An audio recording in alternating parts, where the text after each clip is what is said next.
Hello बच्चों, कैसे हाल चाल है बेटा। तो बच्चों, हम लोग मोबियस ट्रांसफॉर्मेशन या बाइलिनियर ट्रांसफॉर्मेशन के बेटा अगले वीडियो पर आ चुके हैं। और बच्चों, इसके पहले के सारे वीडियो आप देख लीजिए। पूरी कंप्लीट प्लेलिस्ट का लिंक बेटा नीचे मैंने दिया हुआ है। और भी इसके अलावा कॉम्प्लेक्स एनालिसिस के मैं और भी वीडियो अपलोड कर रहा हूँ, कॉम्प्लेक्स इंटीग्रेशन भी मैं अपलोड कर रहा हूँ, उसको भी आप देख सकते हैं। और आगे लगातार बेटा ये वीडियो बनते रहेंगे। इसके अलावा बेटा मैं अलग अलग टॉपिक अपलोड कर रहा हूँ। आप मेरे चैनल पर प्लेलिस्ट पे जाकर भी टॉपिक को देख सकते हैं और वहाँ पर सर्च कर सकते हैं। हर टॉपिक बेटा एक अलग अलग प्लेलिस्ट में है। और प्लेलिस्ट में जो भी मेरे वीडियोस हैं वो सारे बेटा सीरियल वाइज हैं, है ना, ध्यान रखिएगा। तो चलिए बच्चों, आज हम लोग बाइलिनियर ट्रांसफॉर्मेशन में पढ़ेंगे नॉर्मल फॉर्म। देखो बच्चों, इसके ठीक पिछला वाला जो वीडियो है उसको देख लीजिए, क्योंकि उससे ही मिलता जुलता बेटा ये नॉर्मल फॉर्म का कॉन्सेप्ट होता है। हालांकि दोनों क्वेश्चन ये किताबों में अलग अलग दिए होते हैं। देखो बच्चों, ध्यान दो। आज हम लोग इसमें नॉर्मल फॉर्म को पढ़ेंगे। ठीक है बच्चों, तो मेरा कॉन्सेप्ट है normal form of bilinear transformation. Normal form of bilinear transformation. देखो बच्चों, ये क्या कहता है? ये कहता है कि इन जनरल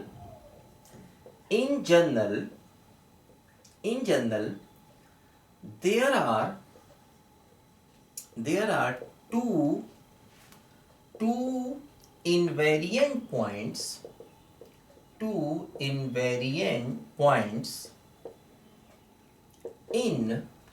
bilinear transformation। ठीक है, तो मतलब बाइलिनियर ट्रांसफॉर्मेशन में, ठीक है, बाइलिनियर ट्रांसफॉर्मेशन में बच्चों दो इनवेरिएंट पॉइंट्स होते हैं इन जनरल। यही बात हम लोगों ने पिछले वीडियो में देखी थी। इनवेरिएंट पॉइंट्स या फिक्स पॉइंट मैंने बताया था बच्चों क्या होता, आपको याद होगा। मैंने बताया था कि मान लो omega equal to A Z plus B upon C Z plus D है और A D minus B C not equal to 0 होना चाहिए। मैंने बताया था ये कंडीशन क्यों आती है, इसके पीछे भी रीजन मैंने बताया था। तो बच्चों, ये हमारा एक ट्रांसफॉर्मेशन है जिसको हम बाइलिनियर ट्रांसफॉर्मेशन या हम इसको मोबियस ट्रांसफॉर्मेशन या फंक्शन कहते हैं। ए Z plus B upon C Z plus D बच्चों यहाँ पर देखो होता है। देखो बच्चों, अब मैंने बताया था कि इनवेरिएंट पॉइंट्स का मतलब ऐसे पॉइंट जैसे कि अगर मैं z की कोई वैल्यू लूं और ओमेगा की वैल्यू z के बराबर ही आ जाए, है ना। तो जैसे मतलब अगर ओमेगा और z की वैल्यू सेम आ जाए, है ना, जैसे मान लीजिए मैं z की कोई वैल्यू रखूं और ओमेगा का भी वही रिजल्ट आ जाए, तो ऐसे पॉइंट को हम इनवेरिएंट पॉइंट्स या फिक्स्ड पॉइंट भी बोलते हैं। इनवेरिएंट पॉइंट्स को हम लोग फिक्स्ड पॉइंट्स भी बोलते हैं। ठीक है, क्या खास बात होती है इसमें? जो z है वही ओमेगा और z आपस में दोनों इक्वल आ जाते हैं, है ना। तो कहते हैं कि इन जनरल दो इनवेरिएंट पॉइंट्स बाइलिनियर ट्रांसफॉर्मेशन में होते हैं। और ये बात मैंने प्रूव की थी। अब देखो क्वेश्चन आगे क्या है। आगे देखो ये है कि अगर मान लीजिए इफ a माइनस डी का होल स्क्वायर प्लस 4bc बराबर 0 होगा, then only one invariant point, तो केवल एक इनवेरिएंट पॉइंट होगा अगर ऐसा होगा। ये भी मैंने आपको पिछले वीडियो में बेटा समझाया था। ये बात भी मैंने आपको पिछले वीडियो में समझाई थी कि केवल एक इनवेरिएंट पॉइंट होगा अगर ये कंडीशन होगी। तो बच्चों, ये पूरा एक क्वेश्चन है जो हमको दिया जाता है और ये क्वेश्चन कैसे करना है ये मैं आपको समझा रहा हूँ यहाँ पर।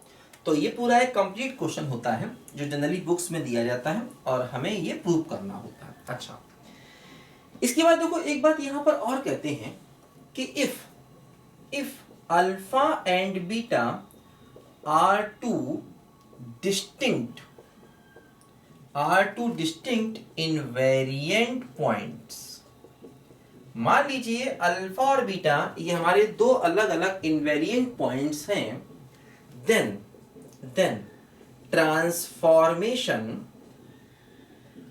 Transformation can be put in form. मतलब हम ट्रांसफॉर्मेशन को इस फॉर्म में रख सकते हैं। क्या फॉर्म?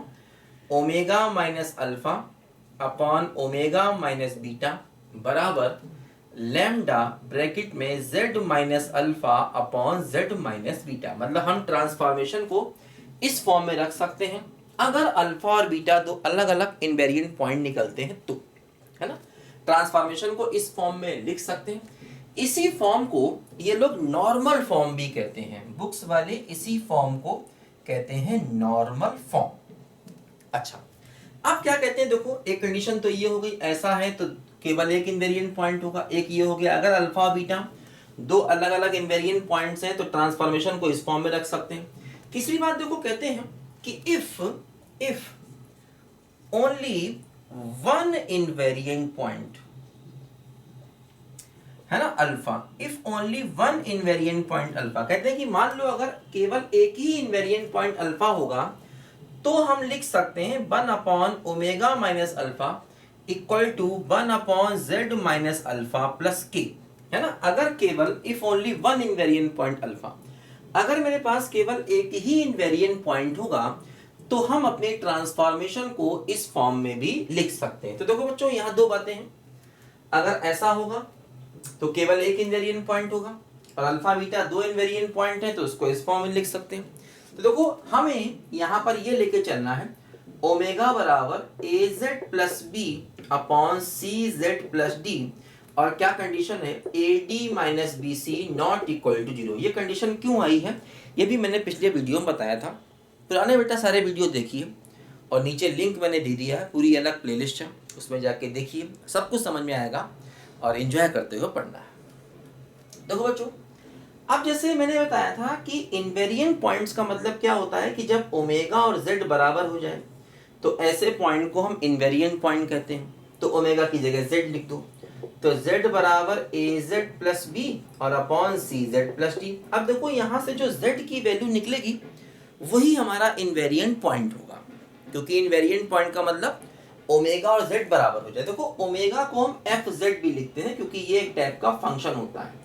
ओमेगा की प्लेस पर हम एफ ऑफ जेड भी लिख सकते हैं क्योंकि ये एक टाइप का फंक्शन है। ट्रांसफॉर्मेशन का मतलब ही क्या होता है, फंक्शन। थोड़ा थोड़ा ढोल नगाड़ों की आवाज़ शायद सुनाई दे रही हो, आसपास किसी की शादी है लगता, तो ढोल लगाने की आवाज़ तो आ रही होगी। और शादी बारात देखते होगे तुम्हें भी लगता होगा कि यार मेरी भी जल्दी शादी हो। बस ऐसा लगता है और ये सोचने में ही मज़ा है। इसी को सोचो और खुश रहो, सोचने में मज़ा है ना। और एक्चुअली शादी हो गई तो उसके बाद बेटा शादी जो है वो मज़ा के साथ साथ, मतलब सच बोलूँ तो एक निभाना पड़ता है ना। शादी मतलब ऐसा नहीं कि सब मज़े ही मज़ा है, शादी के बाद अंडरस्टैंडिंग बहुत जरूरी। कई लोगों की आप में से शादी हो चुकी होगी तो अच्छी बात है, और कईयों की नहीं हुई होगी तो फिलहाल अभी पढ़ाई पे दिमाग लगाओ, शादी वादी होती रहेंगी तो बातें हैं चलती रहती। तो बच्चों खैर मैं क्या कह रहा था, देखो C Z square plus D Z बराबर ए जेड प्लस बी। अब देखो यहाँ से हो गया C Z square plus Z bracket में D minus A minus B बराबर 0। देखो बच्चों ये हमारा z में एक क्वाड्रेटिक बन गया। अब यहां से मैं z की वैल्यू निकालूंगा तो क्या होगा, माइनस बी और माइनस बी के बाद plus minus under root B square minus 4ac upon 2a। देखो अब यहां से z की दो वैल्यू आएंगी, तो जब z की दो वैल्यू आएंगी तो इन जनरल दो इनवेरिएंट पॉइंट्स होंगे। अब वो इनवेरिएंट पॉइंट्स क्या क्या होंगे ये मैंने पिछले वीडियो में डिटेल से समझाया था, है ना। तो इन जनरल दो इनवेरिएंट पॉइंट होते हैं, तो यहां से ये बात प्रूव हो गई, लिख दो, है ना। There are two values of z, है ना, इन जनरल। बाकी एक्सेप्शन केस तो फिर C0 हो, ये हो, वो हो, सब मैंने पिछले वीडियो में समझाया था क्या क्या हो सकता है। तो in general there are two invariant points, है ना, because we get two values of z। ये बात लिख दो, बात खत्म हो गई, पहली बात प्रूव हो गई। अच्छा, दूसरी बात दो क्या कहते हैं, अगर ये 0 हो जाए, देखो अगर ये 0 हो जाएगा, है ना, d एक ही बात है भाई, a माइनस डी का होल स्क्वायर लिखो या d माइनस a का होल स्क्वायर लिखो, बात तो बराबर है। तो अगर ये टर्म 0 हो गया तो z की अकेली वैल्यू आएगी। तो जब z की अकेली वैल्यू होगी, देखो ये प्लस माइनस की वजह से दो आंसर आते हैं, एक बार प्लस लोगे तो अलग आंसर, माइनस लोगे अलग आंसर। लेकिन अगर ये टर्म 0 ही हो गया तो z की अकेली वैल्यू आएगी। तो बस ये भी देखो यहाँ से प्रूव हो गया कि अगर ये टर्म 0 हो गया, देखो यहाँ से ये बात लिख दो, if this is 0 then z की वैल्यू क्या होगी, मतलब अगर ये टर्म 0 हो गया, इस बात को लिख दो कि इफ a माइनस डी का होल स्क्वायर प्लस 4bc बराबर 0, अगर ये 0 हो गया है ना, तो z की अकेली वैल्यू क्या हो जाएगी, देखो ये अंदर लोगे माइनस तो क्या हो जाएगा a minus D upon 2c, तो ये अकेला इनवेरिएंट पॉइंट होगा अगर ऐसा हो गया, वही देखो यहां से प्रूव हो गया। अब आगे देखो, अगर अल्फा बीटा दो डिस्टिंक्ट इनवेरिएंट पॉइंट्स हैं तो हम ट्रांसफॉर्मेशन को इस फॉर्म में पुट कर सकते हैं। अब देखो ये बात समझो, यहां पर देखो, तो मैंने मान लिया कि मान लो अल्फा और बीटा हमारे दो इनवेरिएंट पॉइंट हैं, है ना। देखो अब हम अपने ट्रांसफॉर्मेशन को इस फॉर्म में रखना चाहेंगे। अब देखो ये यहां पर समझना है, इंपॉर्टेंट बात। देखो कैसे, आसान है, इसको मिटा दें यहां से ऊपर, ये बात तो हमारी प्रूव हो गई। देखो ये समा है ये प्यार का, किसी के इंतजार का, दिल ना चुरा ले कहीं मेरा मौसम बहार का, बसने लगे आँखों में। देखो बच्चों, अब हमें अपने ट्रांसफॉर्मेशन को इस फॉर्म में रखना है। देखो कैसे, तो क्या है, देखो अपने पास ओमेगा ये है, ओमेगा क्या है, ये है az plus B upon C Z plus D, है ना, ये हमारा ओमेगा है। अब देखो ऐसा है बच्चों, यहां पर चूंकि अब हम क्या करेंगे कि इस फॉर्म में रखने के लिए देखो क्या है, ये omega minus alpha upon omega minus beta.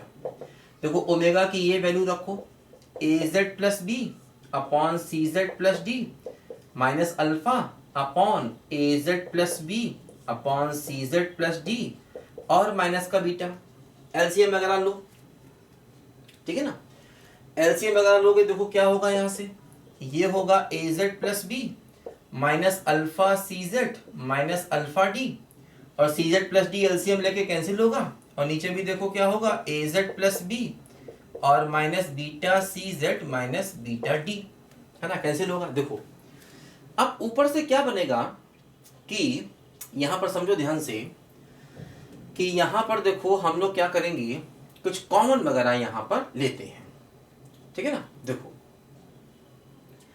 जैसे इन दोनों में z को कॉमन लेते हैं ऊपर, तो क्या बनेगा a माइनस अल्फा सी, और यहां पर भी हम कुछ कॉमन देखो यहां पर लें अगर, तो a माइनस, देखो थोड़ा सा एक काम करते हैं बच्चों, यहां पर समझो जरा ध्यान से क्या होगा। देखो एक काम यहां पर किया जाए, क्योंकि अल्फा और बीटा ये मैंने माना है कि दो इनवेरिएंट पॉइंट हैं, तो देखो जैसे इस इक्वेशन से हमें z की दो वैल्यूज मिलेंगी और वो वही दोनों वैल्यूज अल्फा और बीटा हो सकती हैं।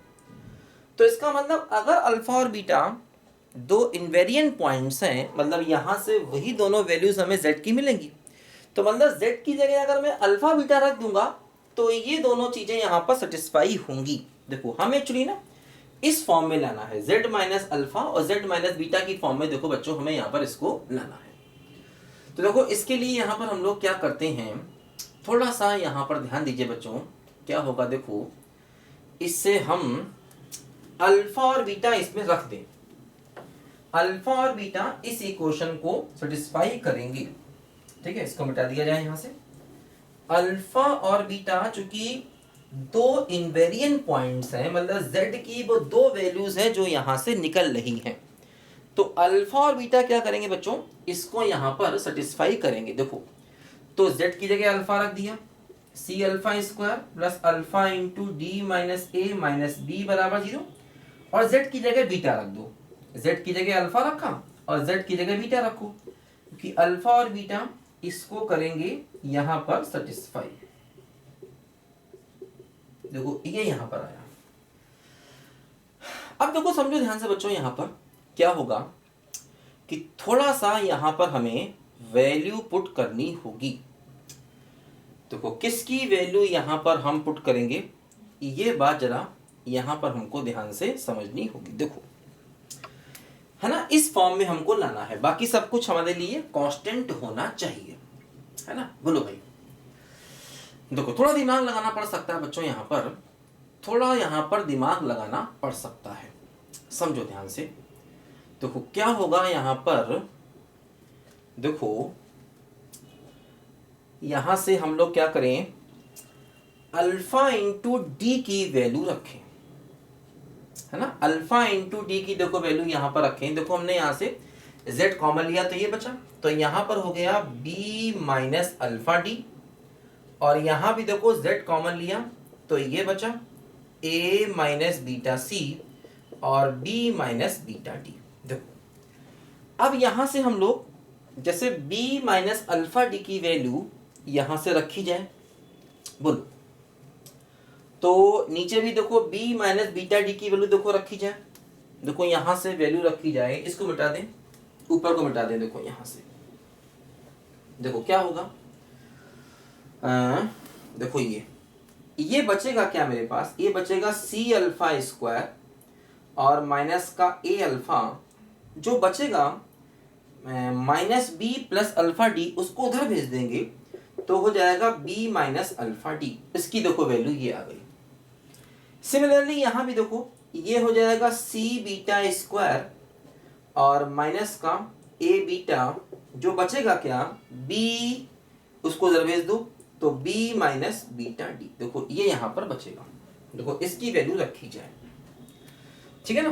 देखो ये ऊपर हो गया z ब्रैकेट में a माइनस अल्फा सी, और इसकी देखो वैल्यू ये हो गई, और इसमें से भी देखो हम क्या करेंगे कि माइनस का अल्फा कॉमन ले लेंगे तो हो जाएगा a माइनस अल्फा सी, और नीचे भी देखो ये हो गया z ब्रैकेट में a माइनस बीटा सी, और इसमें से भी देखो ये जो वैल्यू है ना इसकी, ये देखो ना इसकी वैल्यू ये है, और इसमें से अगर हम माइनस बीटा को कॉमन ले लें तो बन जाएगा a माइनस बीटा सी। तो देखो ये आ गया, ठीक है। इसमें से हमने माइनस बीटा कॉमन ले लिया तो ये बच जाएगा, और इसमें से माइनस अल्फा कॉमन ले लिया तो ये बच जाएगा, इजी है।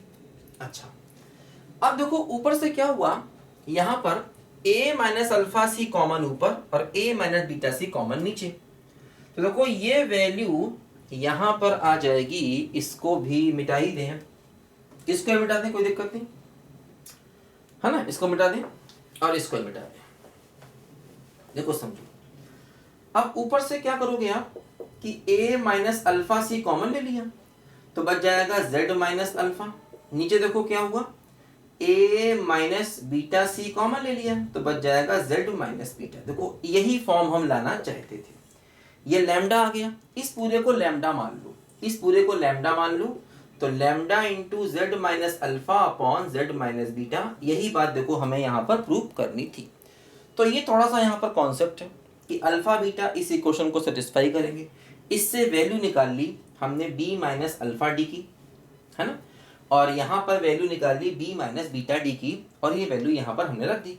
देखो ये पूरा कांस्टेंट है ना, a अल्फा बीटा a और c ये सब क्या है बच्चों, कांस्टेंट है। तो इसको मैंने यहाँ पर कांस्टेंट मान लिया, और इस तरीके से बच्चों हमारा देखो ये रिजल्ट यहाँ, ये a minus alpha C upon a minus beta C, पूरे पूरे को मैंने लैम्डा मान लिया। तो हम इसको लेके चले, इसको लेके चले, और लैम्डा इंटू दिस देखो हमने यहाँ पर प्रूव कर दिया। तो अगर अल्फा बीटा दो इनवेरिएंट पॉइंट हैं तो यहाँ से ये बात देखो हमारी प्रूव हो गई, ठीक बात है। अच्छा अब देखो तीसरी बात क्या, अगर केवल एक इनवेरिएंट पॉइंट है तो हम इस फॉर्म में ला सकते हैं। अगर केवल एक इनवेरिएंट पॉइंट कब था, जब वो रूट के अंदर का टर्म जीरो था, मैंने बताया था ना, जब रूट के अंदर। अब देखो इसको लिखो, पहले मिटाते हैं।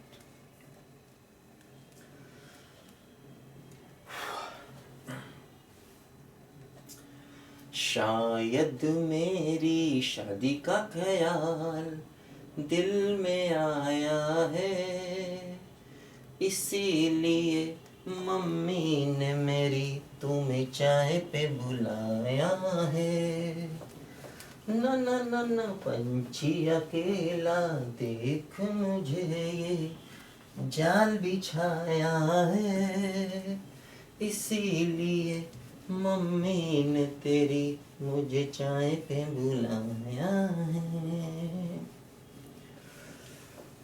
ठीक, देखो बच्चों वन इनवेरिएंट पॉइंट कब था, देखो मैंने बताया था z की जो वैल्यू आई थी बच्चा, वो ये आई थी a minus D plus minus under root A minus D का होल स्क्वायर प्लस का 4bc अपॉन 2c।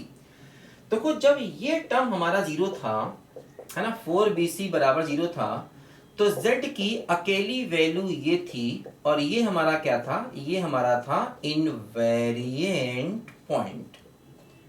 कब था ये, जब ये टर्म हमारा जीरो था। देखो ध्यान दो। अच्छा अब देखो हमें, और यही हमारा अल्फा है, यही हमारा जो इनवेरिएंट पॉइंट है ये क्या है, अल्फा है। ठीक है, तो अब हमें अपने जो ट्रांसफॉर्मेशन है उसको इस फॉर्म में लाना है ना। ये हमारा इनवेरिएंट पॉइंट जो है बच्चों वो अल्फा है। अच्छा अब हमें अपने ट्रांसफॉर्मेशन को इस फॉर्म में लाना है। और ध्यान दो, वो जो मैंने इक्वेशन वहां लिखी थी, ये वाली इक्वेशन देखो, ये लिखी थी ना मैंने, सी जेड स्क्वायर और minus A minus D into Z और माइनस बी बराबर जीरो लिखी थी। तो अगर इसका इनवेरिएंट पॉइंट अल्फा है तो z बराबर अल्फा इसमें रख सकते हैं, क्योंकि z बराबर अल्फा सेटिस्फाई करेगा। इसकी जरूरत भी देखो यहाँ पर हमको पड़ सकती है ऐसे, ठीक है ना। अच्छा अब देखो यहाँ पर क्या होगा, इसको लेके चलना है, 1 अपॉन ओमेगा माइनस अल्फा को लेकर हम लोग चलेंगे। देखो तो सबसे पहले हमने क्या किया कि 1 upon omega minus alpha, omega की वैल्यू पुट कर दी। ओमेगा क्या है, az plus B upon C Z plus D minus alpha, इसकी वैल्यू पुट कर दी मैंने। अब हम इसको इस फॉर्म में रखना चाहते हैं। देखो क्या हुआ, एलसीएम लेंगे तो क्या होगा, सी जेड प्लस डी, और नीचे देखो क्या हुआ, A Z plus B minus alpha C Z minus का अल्फा डी। देखो यहाँ पर ऐसे हुआ ये।